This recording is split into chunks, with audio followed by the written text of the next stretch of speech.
Rumah di kawasan Soreang, Kota Parepare ini terbakar hingga ludes. Petugas pemadam kebakaran berupaya memadamkan api, namun api telah membakar habis seluruh bangunan hingga ke belakang. Rumah ini ternyata dibakar anak pemilik rumah yang ditangkap polisi setelah terbukti menjadi pelaku pembakaran. Pelaku mengaku kesal karena tidak diberi uang oleh orang tuanya hingga nekat membakar rumah. Pelaku berdalih meminta uang untuk digunakan melihat istrinya yang berada di kota Palu. 2 hari kemudian kembali lagi meminta uang kepada orang tuanya, namun tidak jadi. Namun karena merasa kecewa, anak ini ada kata-kata, kalau kamu tidak memberikan uang kepada saya akan membakar rumah. Jadi akibat dari perbuatan ini benar pelaku melakukan suatu pembakaran kepada rumah orang tuanya. Tersangka terancam hukuman 12 tahun penjara dengan barang bukti, korek api dan kain yang digunakan pelaku untuk membakar rumah. Dari Parepare, Sulawesi Selatan, Erwin Eka Pratama, iNews melaporkan.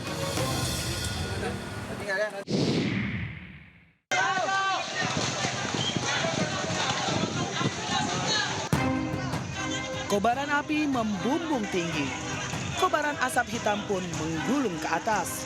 Teriakan kepanikan warga di permukiman padat penduduk yang rata-rata memiliki bangunan semi permanen membahana di Jalan Pasar Garuda, Tambora, Duri Utara, Jakarta Barat.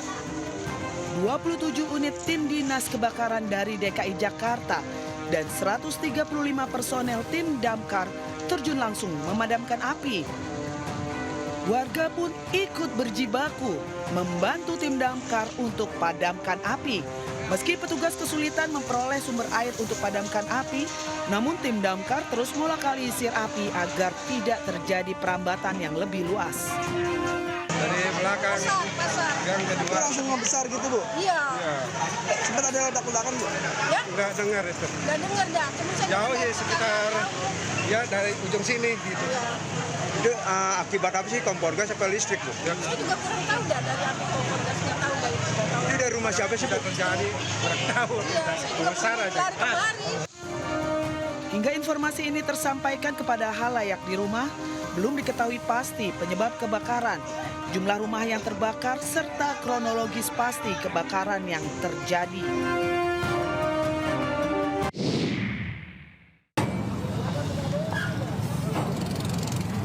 Kobaran api begitu cepat membesar dan membakar sebuah tempat usaha warung makan atau warteg di Jalan Raya Cilincing, Jakarta Utara. Pemicu kebakaran warung makan diduga karena kebocoran gas. Ibu Nurmini, pemilik warung makan yang melihat tempat usahanya sudah habis dilalap si jago merah, tak kuasa menahan tangis hingga sejumlah warga mencoba untuk menenangkannya ke tempat yang lebih aman. 12 unit mobil pemadam beserta puluhan personil suku dinas penanggulangan kebakaran yang berada di lokasi dengan cepat melokalisir api agar tidak terjadi perambatan ke bangunan lainnya. Regulator gas, namun di situ terjadi kebocoran saat pemasangan dan di sebelahnya ada kompor sedang menyala sehingga gas itu menyambar dan akhirnya membakar warung ini ya. Satu warungnya habis, mungkin belakang juga untuk tempat tinggal. Jadi satu warung. Ada korban atau luka-luka atau korban? Alhamdulillah untuk korban jiwa nihil. Sementara itu, kobaran kebocoran gas LPG 12 kg juga terjadi di Jalan Wijaya Kusuma 2, Malakasari, Duren Sawit, Jakarta Timur. 2 rumah porak-poranda dan memakan korban seorang ibu rumah tangga yang mengalami luka bakar. Sebelum meledak, warga sempat menghirup bau kebocoran gas dari dalam rumah. 7 tahun. Ini kontrakan berarti, Bu? Kontrakan. Berarti tingkat tapi ya? Tingkat. Ada tingkat, jadi rumah ini di tingkat ada 4 kontrakan. Jadi yang meledak yang 1 kontrakan yang paling depan sini. Yang terdampak berarti total berapa rumah, Bu? Yang terdampak ya kita nggak tahu nih, ini 1, 2, 3 gitu kan. Ini depan yang paling parah ini. Soalnya dinding temboknya ini masuk ke rumah depannya sendiri. Petugas kepolisian sektor Duren Sawit yang tiba di lokasi langsung memasang garis polisi.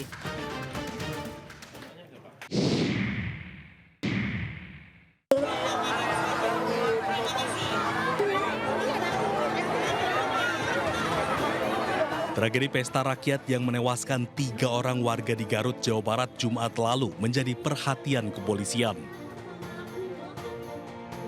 Pasca insiden, polisi telah melakukan olah TKP dan memeriksa seluruh saksi, mulai dari petugas pengamanan, Satpol PP, perwakilan event organizer, serta pihak lainnya. Untuk proses penyidikan selanjutnya, kasus ini diambil alih Direktorat Reserse Kriminal Umum Polda Jabar. Untuk kejadian yang di Pendopo mengenai makan gratis, kita sudah melakukan serangkaian penyelidikan dan kita sudah melakukan langkah-langkah. Kemudian kemarin pada hari Minggu pukul 10.30 waktu Indonesia Barat, perkara tersebut diambil alih atau dilimpahkan ke Krimum Polda Jabar. Sebelumnya pada Jumat 18 Juli siang, pesta rakyat pernikahan anak Gubernur Jawa Barat Deddy Mulyadi, yakni Maula Akbar dan Putri Karlina, berubah mencekam setelah ribuan warga berdesakan berebut makanan gratis. Banyaknya warga yang hadir membuat sejumlah orang terinjak-injak. Akibatnya, 3 orang meninggal dunia, salah satunya anggota polisi. Dari Garut, Jawa Barat, Ii Solihin, iNews melaporkan. Memberhentikan kendaraan jenis supercar 102 KM 11. Sebuah mobil mewah terjaring razia dalam operasi Patuh Jaya 2025 di ruas tol Wiyoto Wiono, Jakarta Utara. Mobil ini menjadi sasaran petugas lantaran melaju dengan kecepatan tinggi. Selain itu, meski memiliki surat kendaraan lengkap, namun mobil tidak dipasangi plat nomor kendaraan di bagian depan. Petugas kemudian memberikan sanksi tilang. Kami laksanakan penindakan dengan pasal 280, yang itu mengatur tentang larangan bagi setiap pengemudi yang mengendarai kendaraan bermotor yang tidak dilengkapi TNKB yang benar. Sementara itu, sebuah supercar juga terjaring operasi Patuh Jaya di ruas tol dalam kota saat melaju dalam kecepatan tinggi. Petugas langsung menegur pengemudi dan menjatuhkan sanksi tilang. Adapun operasi Patuh Jaya akan digelar hingga 27 Juli 2025. Petugas mengimbau seluruh pengendara agar mematuhi peraturan lalu lintas. Di Jakarta, Helmi Sayangbati, Rio Manik melaporkan.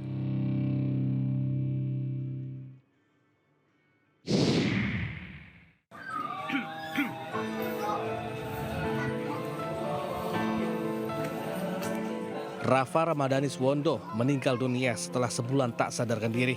Bocah berusia 12 tahun yang baru duduk di sekolah dasar ini mengembuskan napas terakhirnya di RSUP Dr. Karyadi Semarang.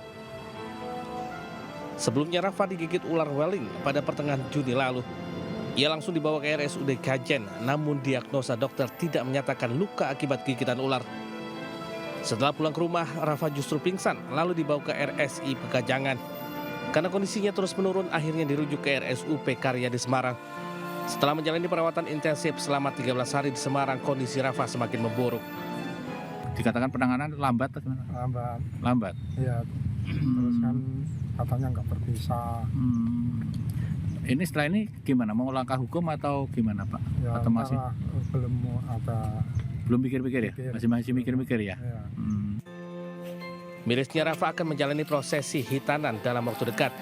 Seluruh persiapan sudah dilakukan keluarga, namun takdir berkata lain. Rafa justru dipanggil Yang Maha Kuasa. Dari Pekalongan, Jawa Tengah, Suryono Soekarno, iNews melaporkan.